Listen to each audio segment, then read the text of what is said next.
Hello viewers, నేను Rohan. Welcome to social post. ఈరోజు మనతో పాటు హైకోర్టు అడ్వకేట్ మాలతి గారు ఉన్నారు. మేడంతో మాట్లాడదాం. Hello madam. హలో అండి. ఆడవాళ్ళకి సంబంధించి ఎలాంటి హక్కులు ఉన్నాయి మేడం, వాళ్ళని వాళ్ళు రక్షించుకోవడానికి? Rights are equal to everyone. అందరికీ రైట్ టు ఈక్వాలిటీ అంటే ఏంటంటే మీకు ఏజ్, జెండర్ లేకపోతే రేస్ అట్లాంటివి ఏది కూడా బేస్ చేసుకొని డిస్క్రిమినేట్ చేయొద్దు అని చెప్పేసి మన చట్టం చెప్తుంది, కాన్స్టిట్యూషన్ చెప్తుంది. బట్ విమెన్కి కొంచెం సపరేట్గా కొన్ని రైట్స్ అనేవి స్పెసిఫికల్లీ ఉంటాయి. సో దానికి ఏంటంటే చాలా మందికి అవేర్నెస్ లేదు, చాలా మందికి తెలీదు. సో ఈ మాకు మహిళలకు కూడా ఇలాంటి రైట్స్ స్పెసిఫిక్గా ఉన్నాయి అంటే మెన్కి లేనివి ఆర్ లేకపోతే గ్రాడ్యువల్గా ఉమెన్కి వచ్చిన రైట్స్ అవన్నీ ఇలాంటివి ఉన్నాయి అని చెప్పేసి చాలా మంది తెలియదు. సో ఇందులో ఫస్ట్ వచ్చేది ఏంటంటే కొన్ని మాట్లాడుకుందాం. ఫస్ట్ వచ్చి ఏంటంటే ఏ ఆస్తులైనా ప్రాపర్టీలో అయినా ఒకవేళ ప్రాపర్టీలో ఓన్లీ కొడుకులకే ఉంటుందా ఆస్తి హక్కు అనేది ఒక క్వశ్చన్ ఉంటుంది. సో చాలా మంది ఏంటంటే ఇప్పుడు మన కస్టమ్స్ ట్రెడిషన్స్ ప్రకారం ఏంటంటే ఏదైనా ఆస్తి ఉందంటే జనరల్లీ బై డిఫాల్ట్ అబ్బాయిలకు ఇచ్చేస్తారు. అమ్మాయికి ఏంటంటే కట్నం ఇచ్చి పంపిస్తారు, ఆస్తి అంతా అబ్బాయిలకు ఇస్తారు. బట్ యాక్చువల్ లీగల్ ఏంటంటే అబ్బాయితో పాటు అమ్మాయి కూడా సమానమైన హక్కు ఉంటుంది. ఓకేనా? సపోజ్ ఒక ప్రాపర్టీ ఉంది, 1 లక్ష రూపాయల ప్రాపర్టీ అనుకోండి. సో 2 పిల్లలు ఉన్నారు, కొడుకు ఉంది కూతురు ఉంది అన్నప్పుడు 50,000 కొడుక్కి 50,000 కూతురికి ప్రాపర్టీ వాల్యూ బట్టి అంటే ఈక్వల్గా పంచుకోవాల్సిందే. సో అబ్బాయి కదా ఎక్కువ ఇవ్వాలి, అమ్మాయి కదా తక్కువ ఇవ్వాలని నేను ఉండదు. ఓన్లీ ముస్లిం లా మాత్రం ఉంటుంది. ముస్లిం లాలో ఎట్లుంటుంది అంటే ఒకవేళ ఒక పోర్షన్లో ఒక అమ్మాయికి కూతురికి 1 పాలు ఇస్తే అబ్బాయికి 2.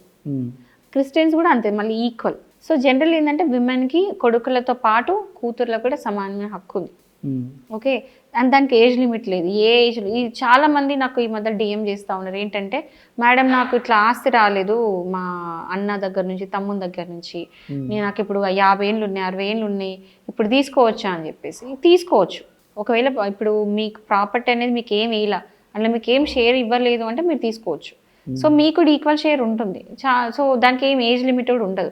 బట్ నేనేం చెప్తా అంటే ప్రాపర్టీస్ కోసం కొట్లాడుకోకండి అనే చెప్తున్నా. సరే చట్టం ఉంది కదా అని చెప్పేసి అన్న అక్కలు ఫ్యామిలీలో డిస్టర్బెన్సెస్ తెచ్చుకోండి. మ్యాక్సిమం అడగండి, ఇవ్వనప్పుడు మీకు అంత రిక్వైర్మెంట్ ఉన్నప్పుడు అప్పుడు కోర్టులో కేసు వేయండి, నేను నాట్ సజెస్టాడు. అండ్ నెక్స్ట్ వచ్చేసి ఏంటంటే ఒకవేళ ఎవరి మీద అయినా విమెన్ మీద క్రిమినల్ కేసు అయింది, ఎట్లాంటిదంటే ఒకవేళ లోన్ డిఫాల్ట్ అయింది, మనీ రికవరీ లోన్ డిఫాల్ట్ అయింది. సో అలాంటి సందర్భం విమెన్ని అరెస్ట్ చేయరాదు. సో ఇది చాలా మంది తెలియదు, ఆడవాళ్ళని అరెస్ట్ చేయడానికి. అందుకే చూడండి చాలా మంది ఇట్లాంటివి వింటే ఆడవాళ్ళ పేరు పెట్టేస్తారు, అరెస్ట్ చేయరని చెప్పేసి. సో అలాంటి సందర్భంలో ఆడవాళ్ళని అరెస్ట్ చేయడానికి ఉండదు. ఇంకా తర్వాత నెక్స్ట్ ఏంటంటే అమ్మాయిలని ఏంటంటే ఒకవేళ ఏదైనా కేసు అయింది అన్నప్పుడు సన్ రైజ్ తర్వాత అండ్ సన్సెట్ ముందే అరెస్ట్ చేయాలి, తర్వాత అరెస్ట్ చేయడానికి ఉండదు. అండ్ అరెస్ట్ చేసేటప్పుడు ఖచ్చితంగా ఒక ఉమెన్ కానిస్టేబుల్ ఉండాల్సిందే అరెస్ట్ చేసినప్పుడు తనతో పాటు. ఒకవేళ ఉమెన్ కానిస్టేబుల్ కనుక లేకపోతే మీరు 100% క్వశ్చన్ చేయొచ్చు, మీరు రాను అని చెప్పేయచ్చు, ఎందుకు అరెస్ట్ చేస్తున్నారు అని చెప్పేసి మీరు చెప్పొచ్చు. ఓకే, ఒకవేళ ఒక అమ్మాయి ఎవరైనా పెళ్లి చేసుకుని వెళ్ళింది అంటే ఒక మ్యాట్రిమోనియల్ హౌస్కి వెళ్ళింది, అత్తారింటికి వెళ్ళినప్పుడు అక్కడ మీకు రైట్ టు రెసిడెన్స్ అని ఉంటుంది. రైట్ టు రెసిడెంట్ అంటే ఏంటి? ఆ ఇల్లు నాకు పేరు మీద రాసేయమని చెప్పడం కాదు, అక్కడ ఉండడానికి. అంటే మీరు పెళ్లి చేసుకొని వెళ్ళి మీ అత్తగారి ఇంట్లో ఉంటున్నారు, మీ హస్బెండ్ దగ్గర ఉంటున్నారు అన్నప్పుడు సడన్ గా మిమ్మల్ని ఇంట్లో నుంచి బయటకు వెళ్ళగొట్టడానికి లేదు, ఎందుకంటే మీకు ఆ రైట్ టు రెసిడెన్స్ ఉంది, ఎందుకంటే పెళ్లి చేసుకొని మీరు వెళ్ళిండ్రు. సో ప్రాపర్ రీజన్ ఉంటే తప్ప, అంటే మీరు ఏదో పిచ్చి పని చేస్తే తప్ప మీ ఇంట్లో నుంచి వెళ్ళగొట్టడానికి లేదు.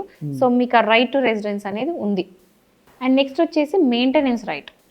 ఒకవేళ ఉమెన్కి పెళ్లి చేసుకున్న తర్వాత హస్బెండ్ ఆమెను పోషించట్లేదు, బేసిక్ అమ్యూనిటీస్ చూస్తలేడు. ఇప్పుడు పోషించట్లేదు అంటే చాలా మంది నాకు ఇది కావాలి, అది కావాలి, నాకు పట్టు చీర కొనియాలి, అది కాదు, గోల్డ్ కొనియండి డిమాండ్ చేయడం అట్లా కాదు.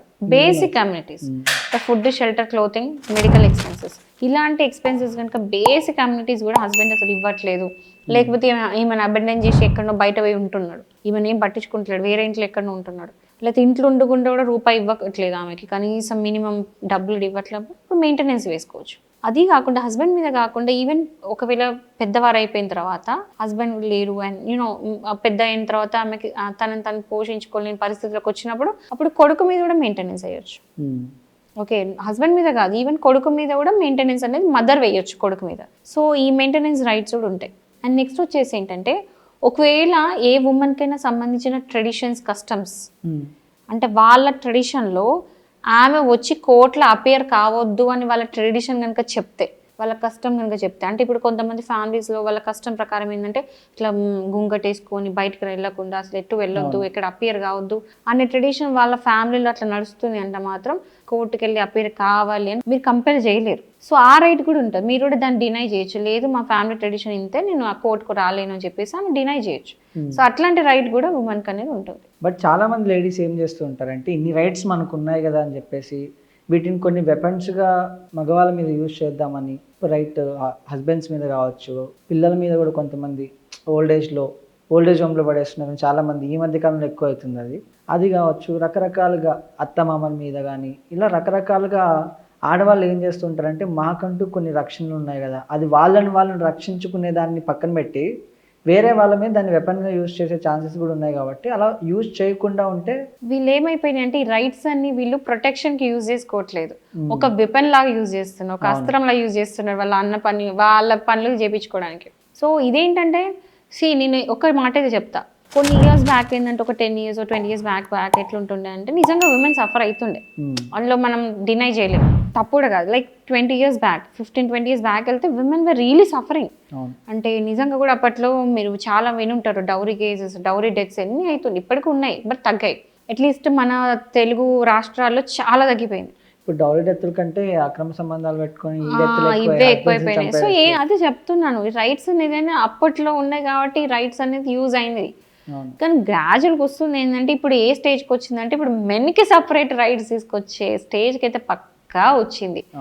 మెన్కి కూడా సపరేట్గా రైట్స్ ఉండాలి, మెన్ కూడా సపరేట్ యాక్ట్స్ ఉండాలి. ఎట్లయితే విమెన్ ప్రొటెక్ట్ చేయడానికి యాక్ట్స్ అయితే వచ్చినాయో ఒక హస్బెండ్కి సంబంధించిన రైట్స్ ప్రొటెక్ట్ చేయడానికి కూడా కొన్ని యాక్ట్స్ రావాలని చెప్పేసి నేను కూడా యాక్చువల్గా అనుకుంటున్నాను. బట్ ఇలా మాట్లాడితే కొంతమంది ఏమంటారు, ఇప్పటికీ చిన్నపిల్లల్ని రేప్ చేస్తున్నారు మగవాళ్ళు, మీరు ఎలా సపోర్ట్ చేస్తారు? మదనపల్లి ఇన్సిడెంట్ తీసుకున్నా అండ్ పీలేరులో నిన్న జరిగిన ఇన్సిడెంట్ కానీ ఇలా రకరకాల చిన్న పిల్లల్ని కూడా మగవాళ్ళు రేప్ చేస్తున్నారు కదా, అలా కూడా అదే చెప్తున్నా, అది డిఫరెంట్.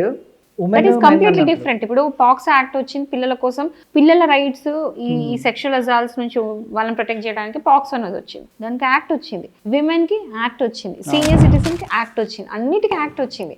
అట్లా హస్బెండ్ రైట్స్ ప్రొటెక్ట్ చేయడానికి కూడా, ఈ ఫేక్ కేసెస్ నుంచి ప్రొటెక్ట్ చేయడానికి కూడా యాక్ట్ రావాలనేది నా ఉద్దేశం. అంతే. Right, thank you madam.